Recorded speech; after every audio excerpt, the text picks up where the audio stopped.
ajudá-lo a se levantar. Um homem só deve olhar outro homem de cima para baixo quando for para ajudá-lo a ficar na mesma altura. Não é casual que a balança seja aquela que no equilíbrio procura ficar na mesma altura. Equilibrar, justificar, atender a nossa capacidade de estar no mesmo nível. É interessante porque algumas pessoas esquecem que a palavra humano, ela tem como origem uma expressão latina que é humus. E humus, como sabem, significa terra fértil. Humus é terra fértil, mas humus também significa o solo sob nós. O solo sob nós. Aliás, essa é a origem da palavra humildade. Humildade significa que estamos todos na mesma altura, no sentido de dignidade, de respeito, de reciprocidade, de importância. Quando nós lembramos dessa ideia, eu fico imaginando a ocasião propícia que este acordo, esta formação de quadrilha do bem, para o benefício, quando ela se estruture, nós acharíamos uma palavra para isso, essa associação benévola de instituições, dirigentes e pessoas, para que se possa, acima de tudo, cuidar de algo que não pode ser descuidado, que é essa decência humilde.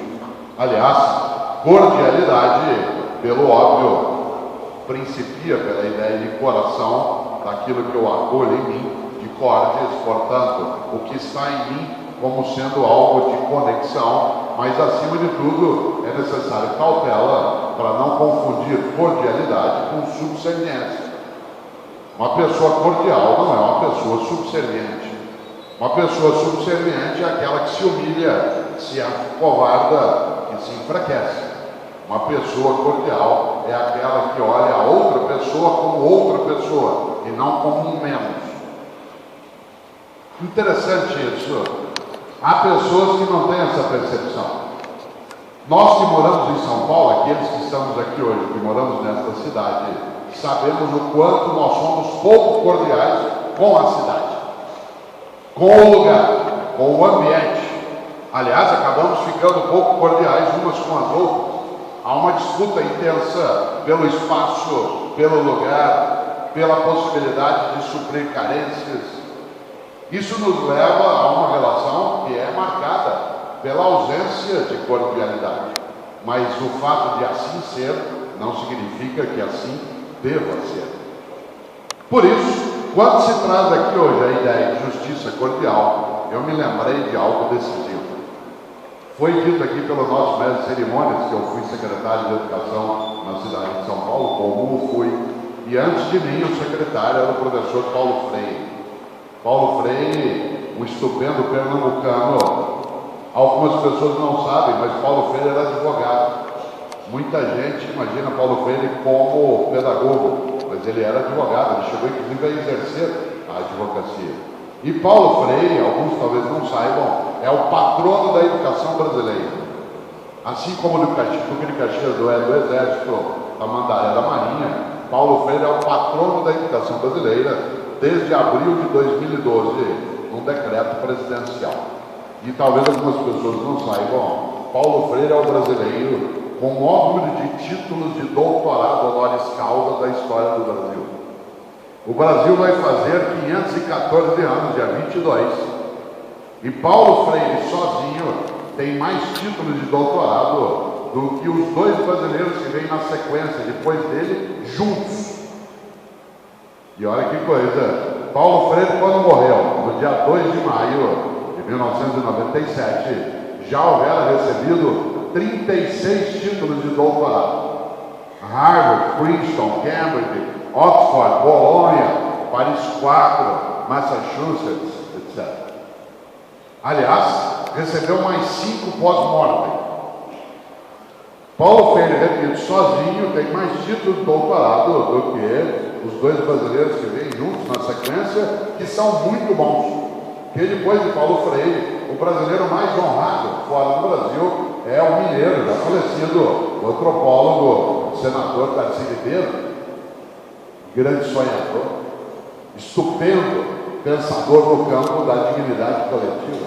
Depois dele, o carioca que vive em São Paulo, político, professor também, Fernando Henrique Cardoso.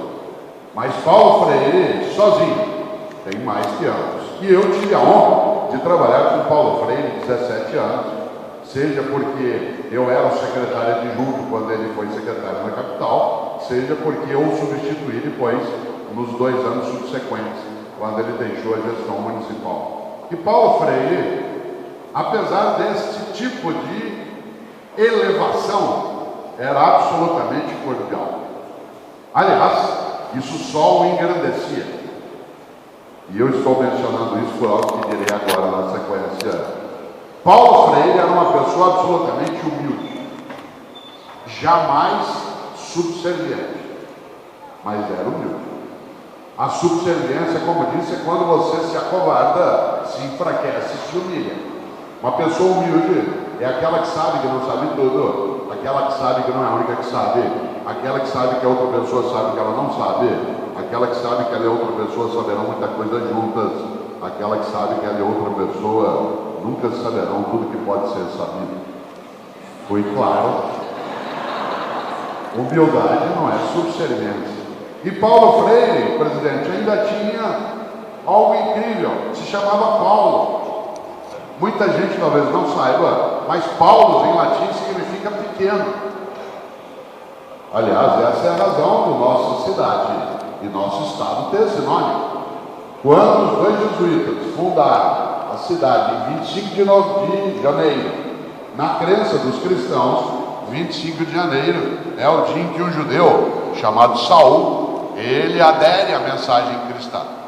E ao aderir à mensagem cristã, ele, que era um perseguidor, estava vindo da Síria, na atual Damasco, na Síria, e teve uma luz forte que bateu no olho dele e ele caiu do cavalo. Há pessoas que, para entender as coisas, precisam cair literalmente do cavalo. E ele, ao cair, mordeu o pó. Ao morder o pó, ele entendeu outra mensagem. Algumas precisam morder o pó para aprenderem a não ser arrogantes. E é interessante porque, na crença dos cristãos, Paulo é um nome que recebeu esse judeu Saul para aprender a ser humilde. Por isso, Paulo vai aprender a ser pequeno, você que acha que é grande. Na crença cristã, isso aconteceu em 25 de janeiro, razão pela qual nossa cidade, e depois por extensão, nosso estado, acabam tendo esse nome. E é curioso porque Paulo é pequeno, e Paulo Freire era um homem que se chamava Paulo. Aliás, ele tinha um nome completo senatorial, era Paulo Regulus Neves Freire, filho de militar e de professora. Olha só, e olha aqui na minha mão se você puder. Parênteses. Por que eu disse olha aqui na minha mão se você puder? Porque cada vez mais no nosso dia a dia nós temos pessoas entre nós que não enxergam com os olhos, enxergam com os ouvidos ou com os dedos. E a nossa cordialidade exige que a gente aprenda a mudar a nossa linguagem para acolher no coração quem não é como nós, mas nem por isso é menos. Se eu dissesse aqui, olha aqui na minha mão, eu poderia estar desconsiderando nesta sala pessoas que fossem cegas. É curioso isso, porque nós estamos cada dia mais com pessoas com alguma deficiência convivendo conosco, claro, na rua, na escola, no tribunal, e precisa ser. Parênteses, eu dei aula há algum tempo na Suécia, no Ciano não, lá tem um Instituto de Estudos Latino-Americanos, e primeiro final de semana em Estocolmo, eu ficava numa comuna chamada Sigtuna, e aí fui para Estocolmo no centro, e tomei um susto danado. Eu fui tomar um café, tinha um cadeirante. Entrei numa livraria, tinha 2 pessoas com cadeira de rodas. Fui até uma loja procurar uma faca que eu queria comprar, estava ali uma pessoa cega, e mais uma. E eu encontrava pessoas com alguma deficiência. Eu pensei, nossa, como deve ter deficiência? Que deve ser por causa de algum rescaldo ainda, da Segunda Guerra Mundial. Na segunda-feira fui para a universidade e resolvi olhar as estatísticas. No Brasil, há 23% a mais de pessoas com deficiência do que na Suécia, por causa de questões de saúde pública. Por que é que eu as encontrava lá? Porque elas saem. Porque elas saem, isto é, ela não é invisibilizada. Ela não é colocada num cômodo guardado. Precisa estrutura, transporte, organização, acolhimento, inclusão. Isto é, uma sociedade que seja cordial na prática. Que a cordialidade não é só gentileza, mas é dar condições de dignidade que coloquem no mesmo patamar. E é interessante porque eu disse isso, olha aqui na minha mão se você puder, porque nem sempre nós temos isso. Parênteses, eu nunca tinha feito, por exemplo, palestra só para cego. E aos 10 anos fui ao Centro Cultural São Paulo, para quem mora na capital de Boa Vergueira, e lá tem a Associação de Amigos da Biblioteca Braille. Eram 400 cegos no auditório, 200 de um lado, 200 do outro. E eu, Daniela, nunca tinha falado só para cego, não estava acostumado. De repente, primeira estranheza minha, enquanto eu falava, ninguém olhava para mim. Claro. Segundo, metade estava virado no rosto para cá, outra metade para cá. Evidente, eles estavam virados para a caixa de som. No meio da palestra, eu comecei a falar bobagem. Eu falei assim, vejam bem, que é um deslize de atenção. Mas uma hora eu falei uma bobagem maior. Eu disse, gente, lembra daquela cena do ET, do voo da bicicleta? E aí um cego bem na frente disse assim, professor, a gente não viu o filme, a gente é cego. Aí é que eu fiz a bobagem. Eu disse assim, você me desculpe. Ele disse, não peça desculpas. Descreva a cena.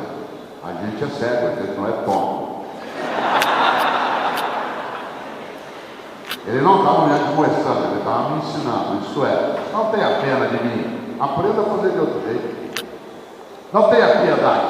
Aprenda a fazer de uma maneira que você se aproxime. Olha que coisa interessante. Fecho eu nesse polo. Por isso, Paulo Freire, apesar de grande homem, era humilde e ainda chamava Paulo. Olha aqui na minha mão, se você puder. Paulo Freire era um homem tão grande que ele sabia que era pequeno para poder crescer. Gente grande de verdade sabe que é pequeno e por isso cresce. Gente muito pequena acha que já é grande e o único modo dela crescer é se ela baixar outra pessoa. Digo de novo. Gente grande de verdade sabe que é pequena e por isso cresce. Gente muito pequena acha que já é grande e a única maneira dela crescer é se ela diminuir outra pessoa. Cordialidade é para nos tornar grandes, sabemos que pequenos todos somos. E desse ponto de vista, quando a nossa justiça, nas suas várias áreas e níveis, ela nos acolhe dentro de um projeto, dentro de um processo que tem a cordialidade também como referência, isso orna. Orna com a vida, orna com o trabalho, orna com a ideia de humanidade. Afinal, como diz os chineses, e isso serve para quem é arrogante, você conhece alguns, os chineses dizem, quando a partida de xadrez termina, o peão e o rei vão para a mesma caixinha. Quando o jogo de xadrez acaba, independentemente do resultado, o peão e o rei são guardados na mesma caixinha. Por isso, cordialidade é, acima de tudo, não só uma decência, como é uma maneira de não se apequenar. Porque há pessoas que se apequenam. E se apequenam porque querem achar que são maiores. E querem achar que são maiores apenas porque aquele que diante dela está é diferente. Mas ser diferente não significa ser menos. Interessante isso. Nós, humanos, homens e mulheres que cá estamos no centro de São Paulo. Quando eu me mudei para esta cidade, nós tínhamos 2 rios, como temos até hoje, imensos, o Tietê e o Pinheiros. Eram navegáveis. Quem aqui é mais idoso como eu se lembra, né? Se navegava no Rio Pinheiros e no Tietê. Aliás, no Tietê havia clubes de remo. O próprio Corinthians foi fundado como um clube de remo, razão pela qual o símbolo é um timão. Claro que não seria por causa da equipe de futebol, mas por causa do remo. Já imaginaram? O Rio Pinheiros era navegável. A cidade universitária tinha prova de remo. No Rio hoje tem que ter uma raia olímpica. Você já imaginou? Agora eu vou te contar uma coisa. Nós matamos esses 2 mil. Assassinamos. Hoje você pode andar sobre o Pinheiro. O Pinheiro, do ponto de vista daquilo que a ciência conhece, é irrecuperável. Hoje, claro que a ciência muda. O Tietê não, ainda é possível. Nós matamos 2 fontes de vida seculares. O rio fede, ele é podre. Agora eu vou te contar uma coisa que é triste. A gente se habitua. Segundo, tem saudade. Você está chegando pela Castelo Branco, entra no Marginal Pinheiro, aquele fedor do rio te dá uma sensação de bem-estar, diz graças a Deus. Você sai no feriado agora, volta na segunda-feira de Tiradentes, vem pela, entra pela Carvalho Pinto, Ayrton Senna, quando você sente o fedor do Tietê, diz que bom, já estou perto. Cuidado, nós nos acostumamos com o podre, nós nos acostumamos com o fétido, nós nos acostumamos com a não cordialidade, como se ela fosse a regra. Por isso, nós somos arrogantes.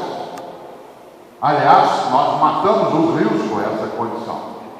E é interessante, nós somos um animal arrogante. Por que ecologia é difícil entre nós? Porque nós achamos que nós somos proprietários do planeta. E nós não somos. Nós somos apenas usuários compartilhantes. Vou te contar uma coisa. Para cada ser humano que há no planeta, existem 7 bilhões de insetos. Vou dizer de novo. Para cada um e cada uma que está aqui agora ou nos assiste, existem 7 bilhões de insetos. Imagine se hoje à noite só os teus vêm te visitar. Bate na porta do teu quarto e fala assim: qual é? O que vocês estão fazendo com o nosso planeta? Vocês acham que vocês são proprietários dele? Não são. São só usuários compartilhantes. Aliás, antes de vocês chegarem aqui, a gente já estava. E se bobear, vocês vão embora e nós continuamos.